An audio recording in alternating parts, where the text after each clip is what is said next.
Karaniwan yan, bawang, sibuyas, igigisa sa kaunting mantika. Tapos yung karne, yan, palalambutin, pasisingawin yung karne hanggang sa lumambot. Ayan, halo-haloin. Siyempre, ang noodles at ang mga gulay ay mabilis lang maluto yan. Kaya medyo matagal yan sa pagpapalambot ng karne. Yan, lalagyan ng konting tubig kung natuyo. Kung hindi pa malambot, yan, tubig lang. Dadagdag lang. Tapos, ayan, halo lang. Pasisingawan yung karne ng manok. Tapos lalagyan mo na ng gulay kapag malambot na. Repolyo, sili.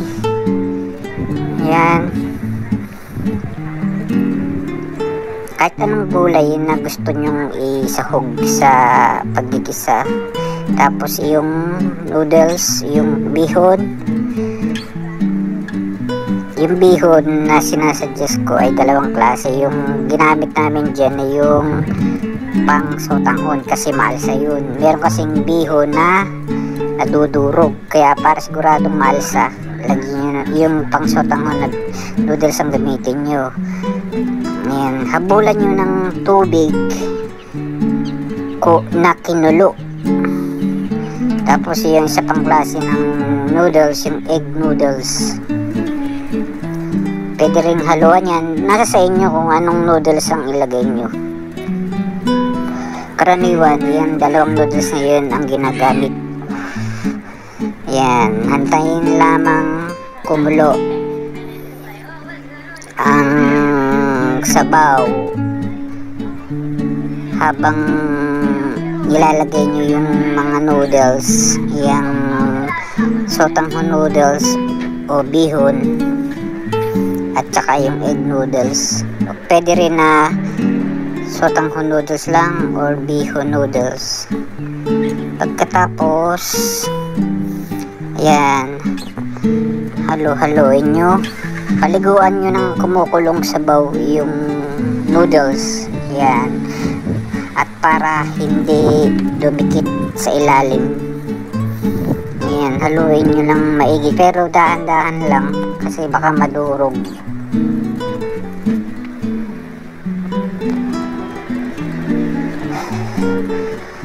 Kapag ka na-mix nyo na noon, nahalo nyo na maigi. Yan, halimbawa nabaligtad nyo na. Kung mapapansin nyo, maingat niyang hinahalo yung bihon. Yan, para wag lang dumikit sa ilalim. Kung kawali nyo ay non-sticky, mas mainam. Pero kung sticky yun, kailangan yung baligtarin. Yan, hayaan nyo lang sumingaw, pasingawin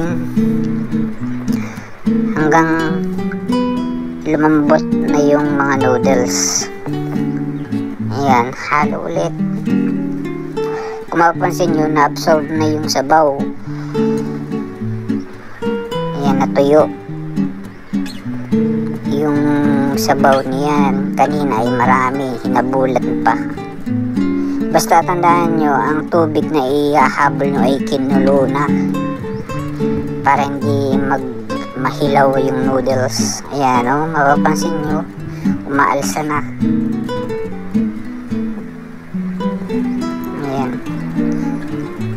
Isang beses nyo lang haluin. Ayan.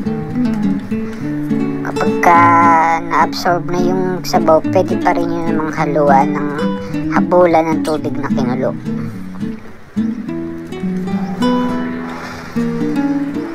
Ayan, tuloy-tuloy lang ang paghalo hanggang madurog, hanggang mahalo ng maigi ay yung ilalim at saka yung mga gulay. Maaari din yung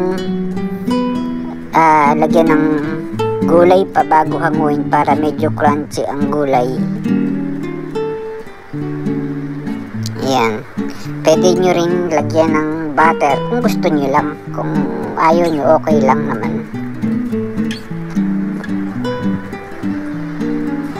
Ayan, malapit na yan. Ayan. Kung tansya nyo ng okay na, ihinto nyo ng paghalo.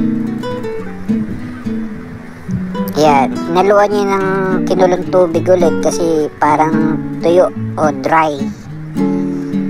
Pero kaya ng nasabi ko, kailangan kinulong tubig ang ihahabol nyo. Ayan. Makita ninyo. Pagkatapos nyan, timplahan nyo na kung ano yung pwede nyo lagyan ng Knorr cubes. At syempre yung salt at paminta. Pwede rin yung lagyan ng patis kung gusto nyo. Nasa sa inyo yun kung anong timpla. Ayan, isa pang halo at tapos na yan. Ayan, pwede nilagyan ng toyo. Yan, huling halo na yan at baka madurog. Ayan, oh. Yung sa karne, kahit anong karning lagay nyo. Ayan, luto na yan, lumamig na. Ayan, oh. Diba, hindi sagi o malabsa. Kaya yun ang sinadjust kong gamitin. Maraming salamat po.